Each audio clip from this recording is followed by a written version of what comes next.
Κλείσουμε με ένα πολύ ενδιαφέρον βίντεο από το Wealth Management Forum, το οποίο πραγματοποιήθηκε από το derivatives.gr. Θα δούμε λοιπόν ότι υπάρχουν και εναλλακτικές μορφές επενδύσεων αυτή την δεδομένη χρονική στιγμή που μπορούν τελικά να φέρουν σημαντικές αποδόσεις στους επενδυτές. Πάμε να δούμε το χαρακτηριστικό βίντεο. Εγώ να σας αποχαιρετήσω. Εσείς μετά το βίντεο μείνετε συντονισμένοι. Ακολουθεί δελτίο ειδήσεων με την Μαρία Ακριβού. Στη συνέχεια Market Live με τη Σοφία Ροδοπούλου. Και εμείς ανανεώνουμε το ραντεβού μας για αύριο την ίδια ώρα. Γεια σας.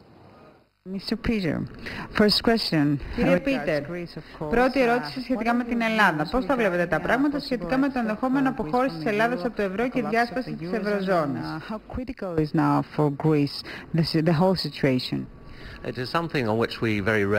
Είναι κάτι το οποίο πολύ σπάνια σχολιάζουμε, ειδικά τις ισοτιμίες και την ευρωζώνη γενικά. Η ευρωζώνη δεν είναι κάτι εξωγήινο για μας, είναι μέρος της ζωής μας, αλλά το αντιμετωπίζουμε σαν ένα εμπόρευμα σε φυσική μορφή, το οποίο συνεχίζει να εμπορεύεται ανεξαρτήτως του τι συμβαίνει στην παγκόσμια οικονομία. Δεν θα ήθελα να προσθέσω τίποτα παραπάνω από το πολιτικό debate που λαμβάνει η χώρα στην Ελλάδα και στην Ευρώπη γενικότερα αυτή τη στιγμή. Νομίζω ότι εγώ, όπως και πολλοί σαν εμένα, θα ήθελα να δουν σύντομα μια συνολική λύση του προβλήματος. Μια ελληνική χρεοκοπία δεν είναι αναπόφευκτη, έχει συμβεί και άλλες φορές στο παρελθόν. Το μεγάλο ερώτημα των πολιτικών είναι αν θα υπάρξει domino effect, αν η Ελλάδα είναι μια περίπτωση η οποία μπορεί να απομονωθεί, και αυτό το ερώτημα παραμένει. Είτε η Ελλάδα χρεοκοπήσει είτε όχι. Το αποτέλεσμα παραμένει αβέβαιο.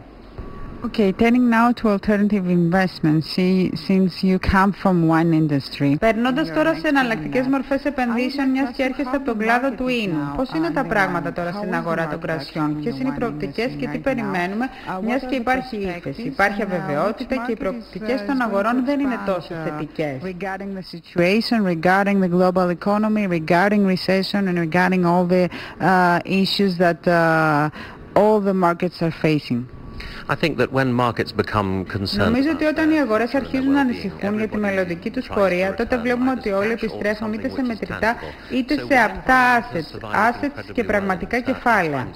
Ο κλάδος του ίνου έχει επιβιώσει μέσα στις δύσκολες οικονομικές αυτές συγκυρίες και στην κρίση για αυτόν ακριβώς το λόγο.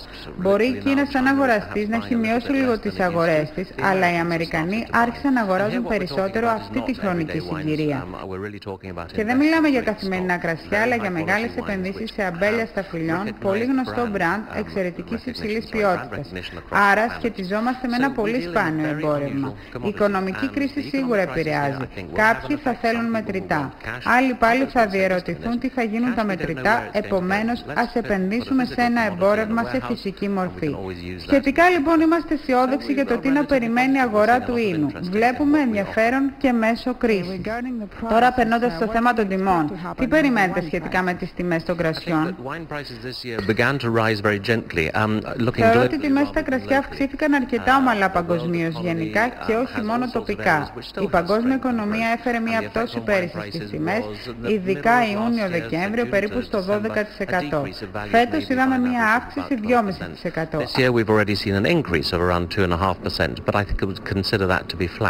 Άρα θεωρούμε ότι γενικά υπάρχει μια σταθεροποίηση στις τιμές.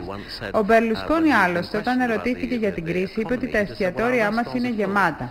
Επομένως, πάντα θα υπάρχει μια μερίδα ανθρώπων που θα τρώει έξω στα εστιατόρια χωρίς να επηρεάζεται από την κρίση και τις γεωπολιτικές εξελίξεις. Το κρασί ήθιστε άλλωστε να βρίσκεται σε αυτή την κατηγορία. Είναι κάτι το οποίο καταναλώνεται όταν δεν τρως.